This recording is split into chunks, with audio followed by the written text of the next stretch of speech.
ఓం స్వస్తి శ్రీ గణేశాయ నమః. మహర్షి వేదవ్యాస గురవే నమః.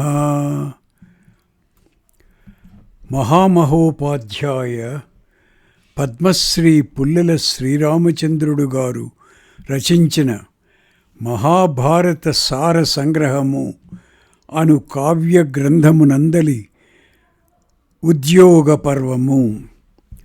చదువుచున్నది జంగా కృష్ణమూర్తి. కృష్ణుడు ధృతరాష్ట్ర విదురాదులను కలియుట.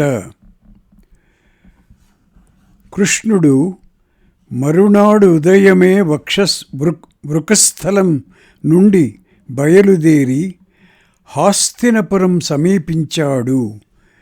దుర్యోధనుడు తప్ప మిగిలిన ధృతరాష్ట్ర కుమారులు భీష్మద్రోణాదులు ఎదురేగి స్వాగతం పలికారు. వాసుదేవుణ్ణి చూడడం కోసం అందరూ ఇళ్లలోంచి బయటకు వచ్చి నిలిచి ఉన్నారు. నా చ కశ్చిద్ గృహే రాజన్ తదాసీద్ భరతర్షభ. న స్త్రీ న వృద్ధో న శిశుర్వాసుదేవ ది దృక్షయ. కృష్ణుడు ధృతరాష్ట్రుని భవనానికి వెళ్ళాడు. వెంటనే ధృతరాష్ట్రాదులు అభ్యుత్థానం చేసి అతనిని గౌరవించారు. ధృతరాష్ట్రుడిచ్చిన అర్ఘ్యపాద్యాదులు స్వీకరించి కృష్ణుడు అక్కడి నుండి విదురుని ఇంటికి వెళ్ళాడు.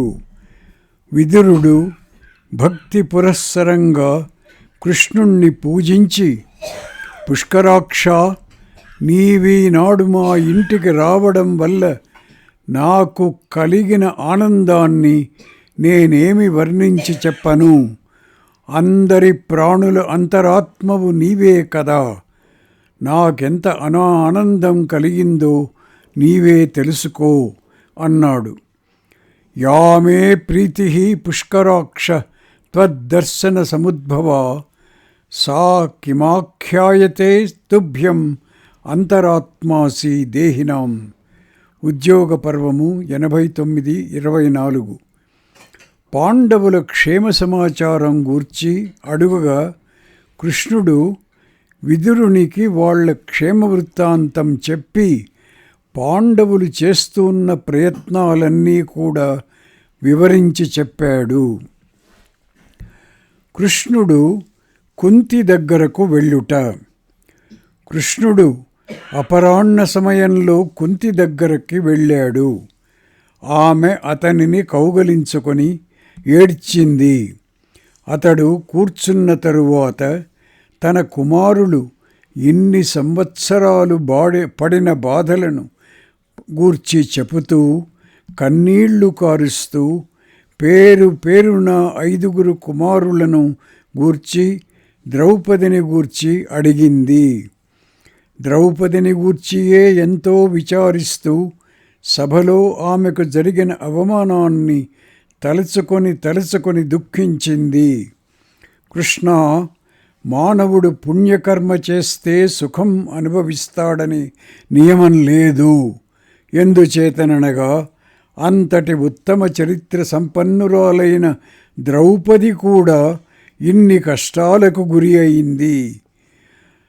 నా నూనం కర్మభిః పుణ్యైరస్నుతే పురుషః సుఖం ద్రౌపదీ చేత్ తథావృత్త నాస్నుతే సుఖమవ్యయం. ఉద్యోగ పర్వము 90:48. ఆమెకు అంత అవమానం జరుగుతుంటే అందరూ చూస్తూ కూర్చున్నారు. ఆ సభలో విదురుడు ఒక్కడే పూజనీయుడని నా అభిప్రాయము. మానవుడు సచ్చరిత్ర చేత పూజ్యుడవుతాడు కానీ ధనం చేత గాని విద్య చేత గాని పూజ్యుడు కాడు కదా. తస్యాం సంసది సర్వేషాం క్షత్తారం పూజయామ్యహం వృత్తేనా హి భవిత్యార్యో న ధనేన న విద్యయా. ఉద్యోగ పర్వము 90:53.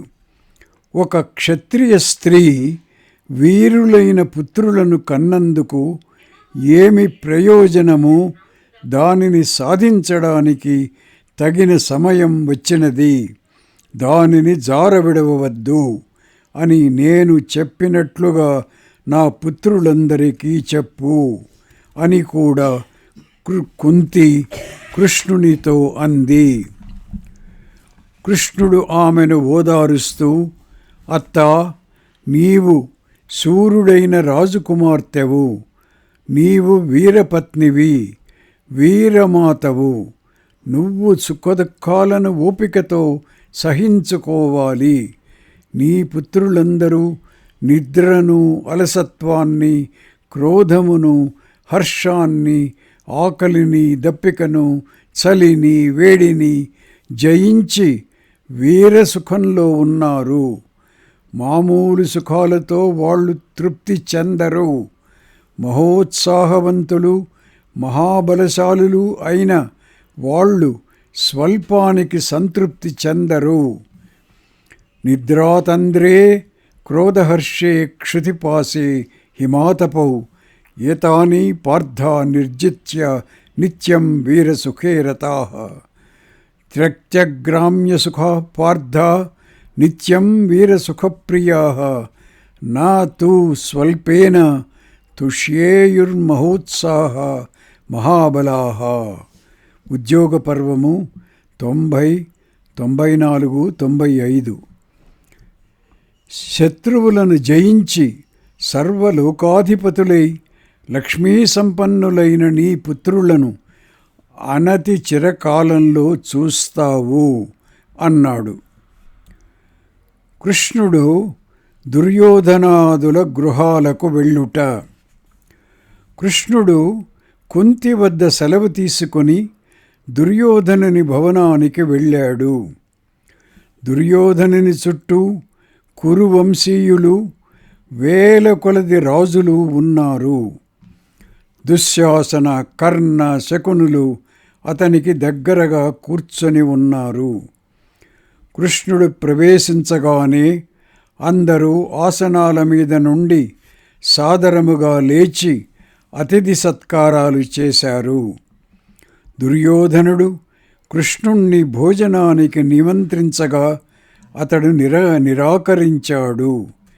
అప్పుడు దుర్యోధనుడు కర్ణుని చెవిలో ఏదో గుసగుసలాడి కృష్ణుణ్ణి మృదువుగా, చివరికి చెడ్డగా పరిణమించే విధంగా ఇలా ప్రశ్నించాడు.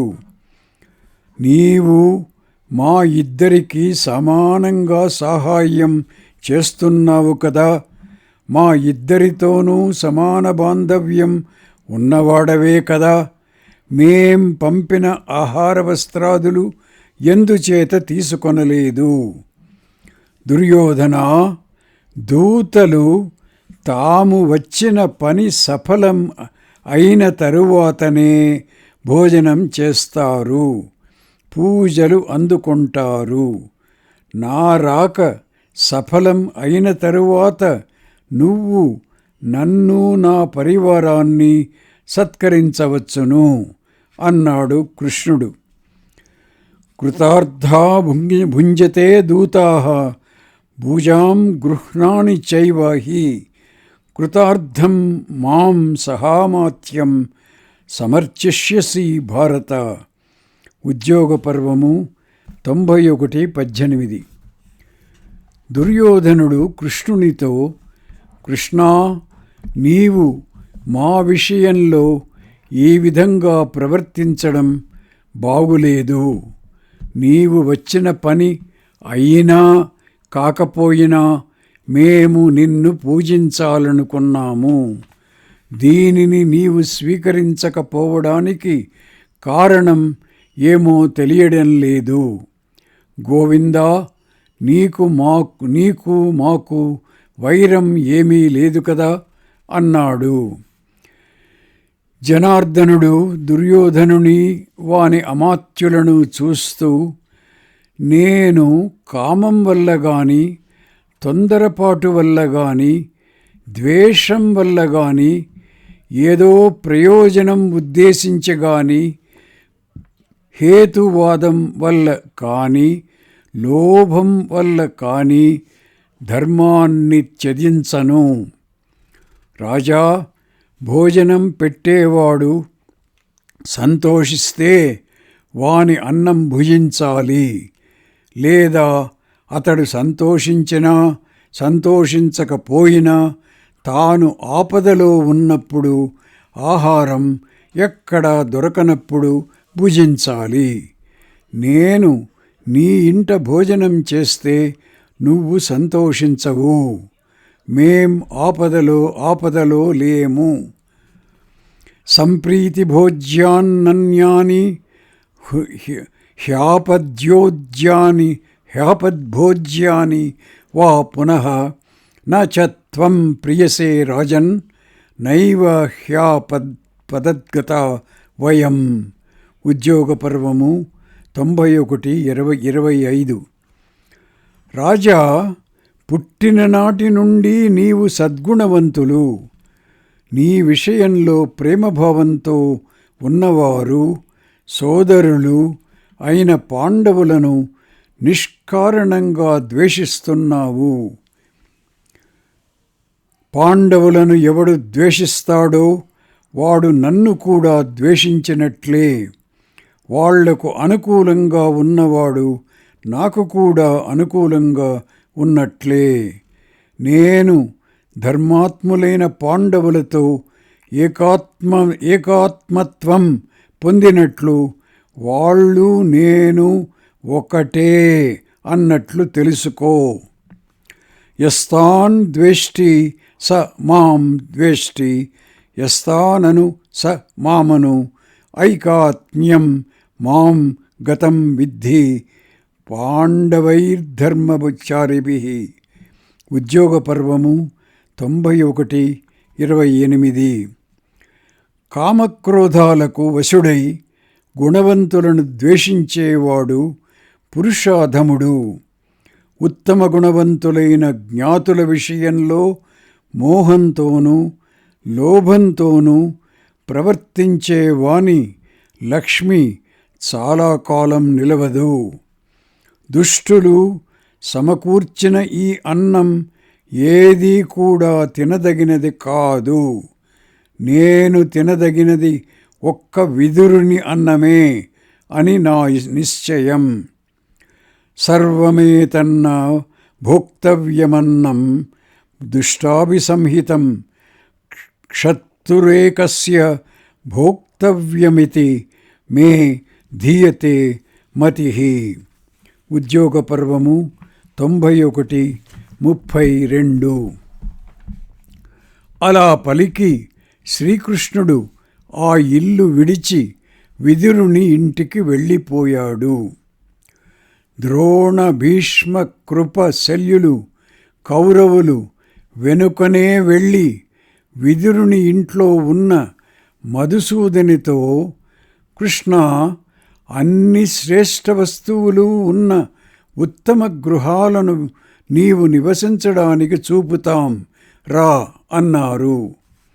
నాకు అన్ని విధాల పూజ జరిగిందిలెండి, ఇంక మీరు వెళ్ళవచ్చు అని చెప్పి కృష్ణుడు వాళ్ళనందరినీ పంపివేశాడు. తరువాత విదురుడు శుచి అయిన మధురమైన అన్నపానాదులు ఏర్పాటు చేశాడు. మధుసూదనుడు ముందుగా వాటితో బ్రాహ్మణులను తృప్తిపరిచి తరువాత తన పరివారంతో కలిసి భోజనం చేశాడు. విదురుడు కౌరవుల దురుద్దేశమును కృష్ణునకు తెలుపుట. భోజనానంతరం రాత్రి సుఖాసీనుడైన కృష్ణునితో విదురుడు, కృష్ణ, ఈ దుర్యోధనుడు వృద్ధుల మాటలు పెడచెవిని పెట్టే మూర్ఖుడు. పాండవులను తప్పక జయిస్తానను నమ్మకంతో విర్రవీగుతున్నవాడు. ఇలాంటి వానికి మంచి మాటలు చెప్పడానికి నీవు రావడం నాకేమీ నచ్చలేదు. ఈ దుష్టుల మధ్య నువ్వు ఎలా కూర్చొనగలుగుతావు? పూర్వం నీవు జయించిన రాజులందరూ నీపై పగబూని ఈ దుర్యోధనుని పక్షంలో ఉన్నారు. నీవు వాళ్ళ మధ్య ప్రవేశించడం నాకిష్టం లేదు. నిన్ను దేవతలందరూ కలిసినా ఏమీ చేయజాలరని నాకు తెలుసును. అయినా నాకు పాండవుల మీద ఎంత ప్రీతి ఉన్నదో అంత ప్రీతియే నీ విషయంలో ఉండడం చేత ఈ మాటలు చెబుతున్నాను అన్నాడు. విదురుడు మైత్రీభావంతో తనతో పలికిన మాటలకు కృష్ణుడు అతనిని అభినందిస్తూ, విదురా, దుర్యోధనాదుల దుర్బుద్ధిని గూర్చి నాకు పూర్తిగా తెలిసినా కూడా ఈ పృథివిని మృత్యుపాశం నుండి విడిపించడం ఉత్తమమైన ధర్మం అను అభిప్రాయంతో వచ్చాను. ఒక ధర్మకార్యం చేయడానికి తన శక్తి కొలది ప్రయత్నించిన వాడు ఆ కార్యం సాధించజాలకపోయినా పుణ్యం పొందుతాడు, సందేహం లేదు. అట్లే మనసా పాపకర్మను చింతించిన వాడు అది చేయకపోతే పాపం పొందడు అని ధర్మాత్ములు చెప్పుతున్నారు. ధర్మకార్యం యతన్ శక్త్యా నో చేత్ ప్రాప్నోతి మానవః ప్రాప్తో భవతి తత్పుణ్యమత్ర మే నాస్తి సంశయః. మనసా చింతయన్ పాపం కర్మణా నాతిరోచయన్ న ప్రాప్నోతి ఫలం తస్యేత్యేవం ధర్మవిదో విదుః. ఉద్యోగ పర్వము 93:6-7. నేను ఏమాత్రము మాయ లేకుండా ధార్తరాష్ట్రుల హితం కొరకు, పాండవుల హితం కొరకు, పృథివీపైనున్న సకల రాజుల హితం కొరకు ప్రయత్నిస్తాను. దుర్యోధనుడు నా ప్రయత్నాన్ని శంకించినా కూడా నా హృదయానికి సంతృప్తి కలుగుతుంది. నా కర్తవ్యం నేను చేసినవాడనవుతాను. ఈ రాజులందరూ కలిసినా నన్నేమీ చేయజాలరు. ఇలా పలికి కృష్ణుడు పర్యంకం మీద సుఖంగా నిద్రపోయాడు. కృష్ణుడు కౌరవ సభకు వెళ్ళుట. మరునాడు కృష్ణుడు ప్రాతకాలమందు లేచి సంధ్యోపాసనాదులు పూర్తి చేసి కొంటున్నాడు. దుర్యోధనుడు శకునితో కలిసి వచ్చి, గోవిందా, మహారాజు సభకు విచ్చేసి ఉన్నాడు. రాజులందరూ నీ రాకకై వేచి ఉన్నారు అని నివేదించారు. కృష్ణుడు సంతోషించి సూర్యుడు కొంచెం పైకి రాగానే సర్వాభరణ భూషితుడై విదురుణ్ణి కూడా తన రథం ఎక్కించుకొని బయలుదేరాడు. వీరి వెనుక దుర్యోధనుడు, శకుని మరొక రథం మీద వెళ్ళారు.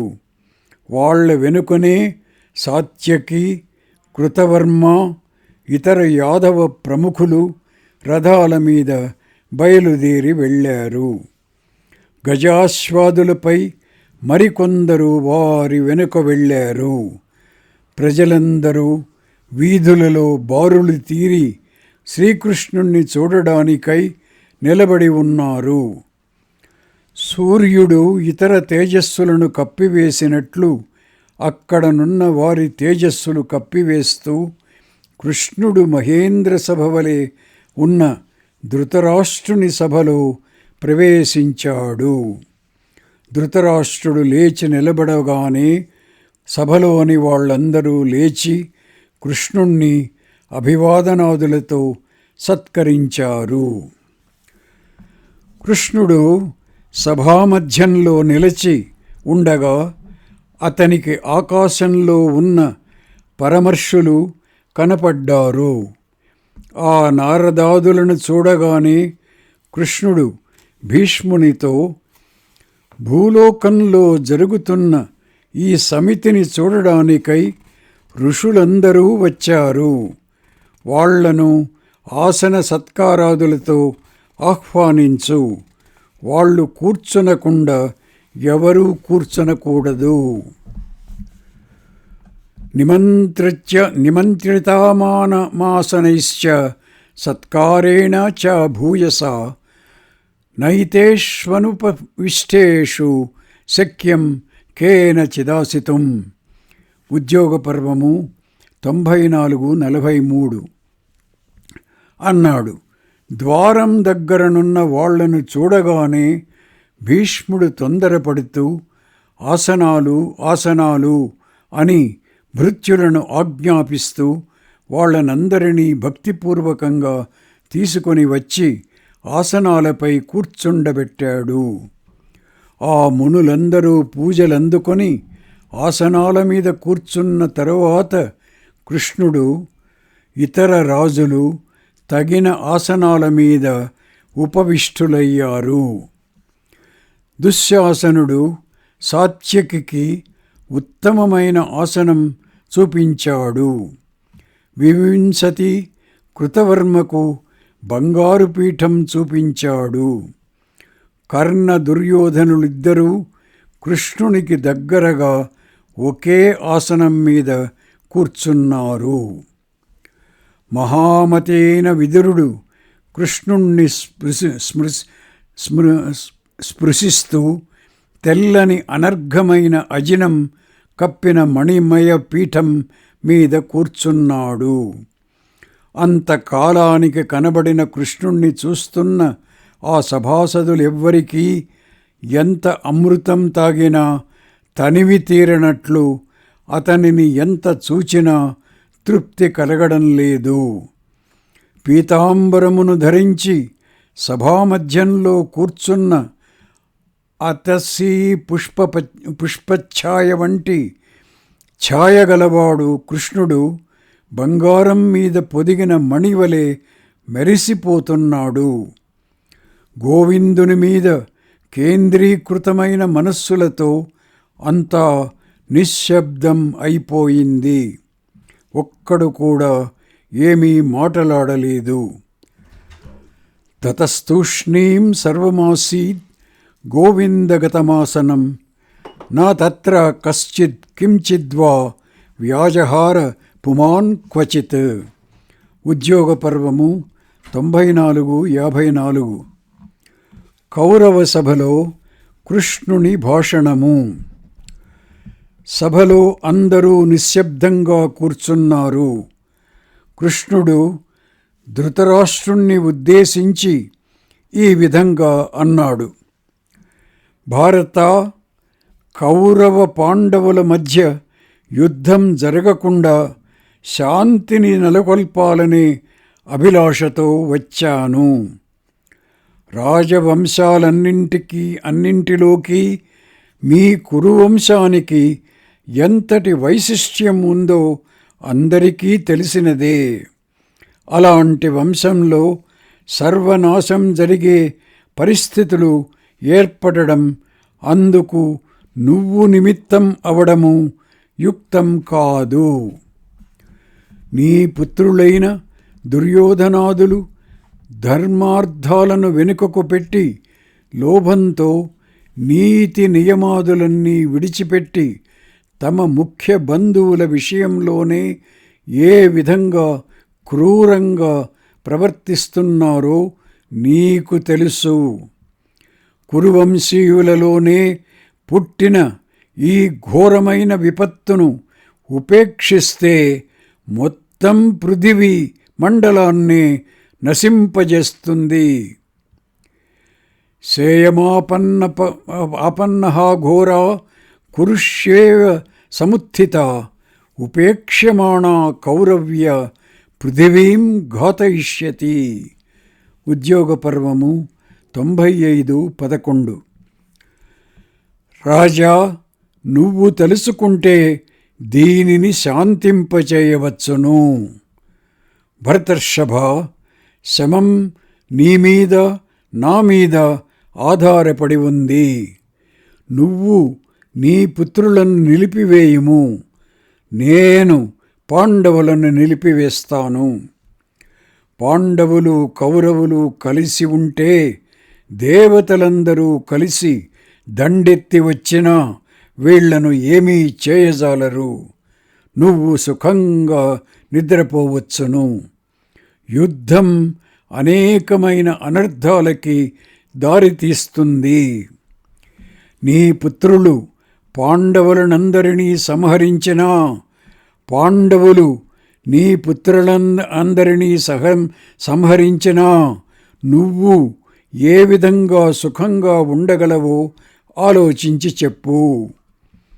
మీ పిలుపుపై యుద్ధం చేయడానికై వచ్చిన ఈ రాజులందరూ కలిసి హాయిగా తిని త్రాగి సుఖంగా వాళ్ళ ఇళ్లకు వెళ్ళేటట్లు చూడు. తండ్రి పోయిన పిల్లలను నువ్వే పెంచావు కదా, ఇప్పుడు కూడా వీళ్ల క్షేమం చూడవలసిన బాధ్యత నీపైనే ఉంది. అనుకున్న ప్రకారం 13 సంవత్సరాలు వనవాసం చేసి వచ్చాం. మా రాజ్యం మాకివ్వండి అని పాండవులు అడుగుతున్నారు. నువ్వు పూజ్యుడవు కదా అని నీవు చెప్పినట్లు అన్ని క్లేశాలు సహిస్తున్నాం. నువ్వు కూడా మా విషయంలో తండ్రి వలె తల్లి వలె ప్రవర్తించడం నీ ధర్మం అంటున్నారు పాండవులు. భరతశ్రేష్ఠ, ధర్మజ్ఞులైన సభాసదులు కూడా అన్యాయంగా ప్రవర్తించడం యుక్తం కాదు అని నీ పుత్రులు అనగా పాండవులు ఈ పరిషత్తుతో అంటున్నారు.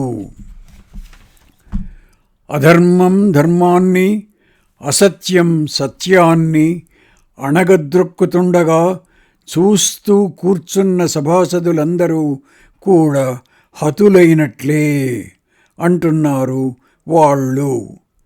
యత్ర ధర్మో హ్యధర్మేణ సత్యం యత్రానృతేన చ హాస్యతే ప్రేక్షమాణానాం హతాస్తత్ర సభాసదః. ఉద్యోగ పర్వము 95:48. అధర్మం చేత పీడింపబడిన ధర్మం అనగా న్యాయం కోరుతూ సభకు వెళ్ళినప్పుడు దాని శల్యాన్ని తొలగించని సభాసదులకు ఆ ధర్మం గట్టి దెబ్బ కొడుతుంది. విద్దో ధర్మో హ్యధర్మేణ సభాం యత్ర ప్రపద్యతే న చాస్య శల్యం కృంతంతి విద్ధాస్తత్ర సభాసదః. ఉద్యోగ పర్వము 95:49. ఏది ధర్మసమ్మతమో తెలిసి కూడా ఏదో ఆలోచిస్తున్నట్లు మాటలాడకుండా కూర్చున్న సభాసదులను నది ఒడ్డు మీద ఉన్న చెట్లను పడగొట్టినట్లు ఆ ధర్మమే పడగొడుతుంది. ధర్మ ఏతానురుజతి యథా నద్యనుకూలజాన్ ఏ ధర్మిమను పశ్యంతస్తూష్ణీం ధ్యాయంత ఆసతే. ఉద్యోగ పర్వము 95:50. రాజా, నీ సభలో ఉన్న సభాసదులని చెప్పమను. నేను ధర్మార్థాలను జాగ్రత్తగా పరిశీలించి చెప్పుతున్నప్పుడు వీళ్ళు మాత్రం ఏమనగలరు? రాజా, పాండవుల భాగం పాండవులకిచ్చివెయ్యి. ఈ క్షత్రియులందరినీ సర్వ వినాశం నుండి రక్షించు. కృష్ణుని మాటలు విని అక్కడ ఉన్న వాళ్ళందరూ మనస్సులో పూజించారు. అయితే ఒక్కరు కూడా నోరు మెదపలేదు. తద్వాక్యం పార్థివా సర్వే హృదయై సమపూజయన్ న తత్ర కశ్చిద్వక్తుం హి వాచం ప్రాక్రామ దగ్రతః. ఉద్యోగ పర్వము 95-63. దంభోద్భవుని వృత్తాంతం. అందరూ మౌనంగా కూర్చొని ఉండగా పరశురాముడు ఇలా అన్నాడు: రాజా, నేనొక కథ చెబుతాను. దానిలో ఏదైనా మంచి అంశం ఉందని తోస్తే గ్రహించుము. పూర్వం దంభోద్భవుడను ఒక సార్వభౌముడు ఉండేవాడు. అతడు సకల భూమండలము జయించి అనుభవించాడట. అతడు ప్రతిరోజు కూడా ప్రొద్దుటనే లేచి బ్రాహ్మణులను క్షత్రియులను పిలిచి, యుద్ధంలో నాకంటే చాలా బలవంతుడు గాని నాతో సమానుడు గాని ఎవడైనా ఉన్నాడా అని అడుగుతుండేవాడట. ఇలా గర్వం మంచిది కాదని చాలామంది బ్రాహ్మణులు అతనికి బోధిస్తుండేవారట. ఒకనాడు అతి గర్వాతిశయంతో మాటలాడుతున్న వానితో కొందరు బ్రాహ్మణులు, గంధమాదన పర్వతం మీద నరనారాయణులు 2 తాపసులున్నారు. నీవేనాటికి వాళ్లతో సమానుడు కాజాలవు అన్నారు. వెంటనే అతడు షడంగ సైన్యం అనగా బండ్లు ఒంటెలు కలిస్తే షడంగ బలంతో వెళ్ళి, నేను మీతో యుద్ధానికి వచ్చానని నరనారాయణులతో అన్నాడు. ఇది ద్వేషాలకు యుద్ధాలకు అవకాశం ఉన్న భూమి కాదు. ఇది పుణ్యభూమి. పృథివి మీద ఎందరో మహావీరులైన క్షత్రియులు ఉన్నారు కదా, వాళ్ళ దగ్గరికి వెళ్ళు అని వాళ్ళు ఎంత చెప్పినా ఆ రాజు వినలేదు. అప్పుడు నరుడు ఒక గుప్పెడు ఇషీకలు అనగా గడ్డి తీసుకొని, సరే యుద్ధానికి రా అన్నాడు. ఆ రాజు సైన్యము కూడా ఆ మునిని చంపడానికై బాణవర్షం కురిపించారు. నరుడు వాటినన్నింటినీ వ్యర్థమయ్యేటట్లు చేసి ఐషీకలు విసిరాడు. అవి వాళ్ళందరి ముక్కులలోనూ చెవులలోనూ కళ్ళలోనూ గుచ్చుకొని బాధించడం ప్రారంభించాయి. వెంటనే ఆ రాజు నరుని పాదాల మీద పడి వేడుకున్నాడు. అప్పుడు ఆ ముని అతనికి తగు విధాల ఉపదేశించి, ఇతరుల బలాబలాలను తెలుసుకొనకుండా ఎవరినీ చులకనగా చూడకు అని చెప్పి పంపివేశాడు. రాజా, ఆ విధంగా దంభోద్భవుణ్ణి పరాభవం పొందించిన నరుని కంటే కూడా నారాయణుడు గొప్పవాడు. ఆ నరనారాయణులే అర్జున వాసుదేవులు.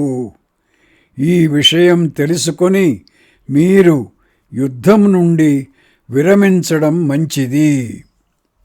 ఓం తత్సత్.